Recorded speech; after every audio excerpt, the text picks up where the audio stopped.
Shalom, brothers. Y'all, Bashim Yahabashai, Bashim Rakakadash Brakatham. Just wanted to share this on here as I was doing some reading on this. And in First Peter, which we know he's writing unto us pretty much, he mentions those churches in the first verse, which ultimately is really alluding to us. But the Spirit had me catch this here.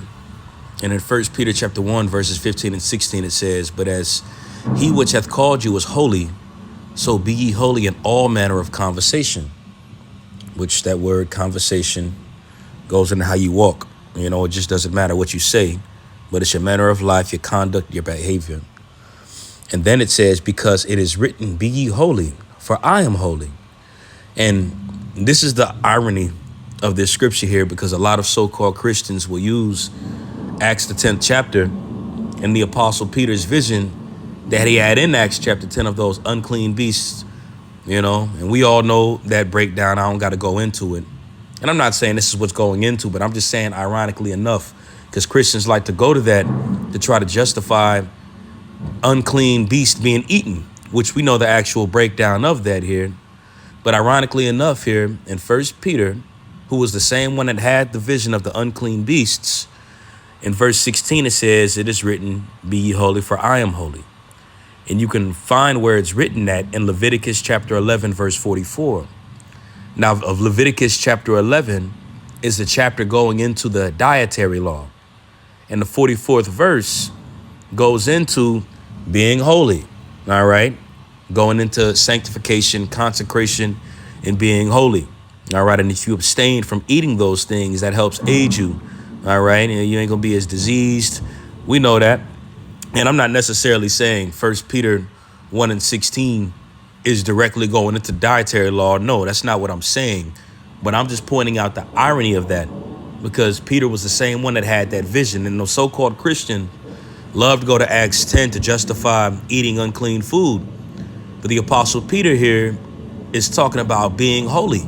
And he's alluding to Leviticus 11, which it's mentioned in the same chapter where the Lord tells you to abstain from eating certain things. Matter of fact, let me just read that in Leviticus 11 and 44. So like I went to Lamentation on accident. Let's go to Leviticus 11 and 44. I'm gonna jump straight to it. And it says,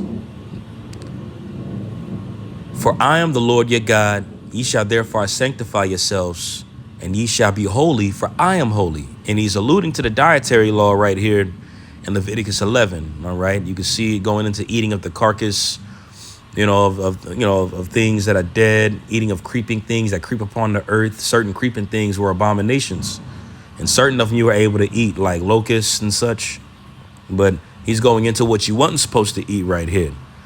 You know, it says, "Neither shall ye defile yourselves," back in verse 44, "neither shall ye defile yourselves with any manner of creeping thing that creepeth upon the earth.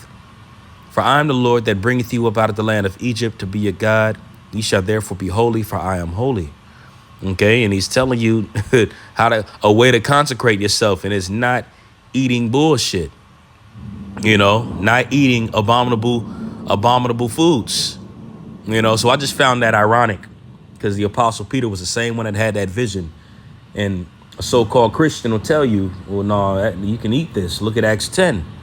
You know, and it's Peter's account, but even the Apostle Peter is alluding back to a chapter. He's telling you to be holy, and he's using an example of a chapter going into what not to eat and what not to eat, you know, and it's about consecration. The purpose of that is to be holy, to be separate, you know. But yeah, I thought that was interesting. Shalom.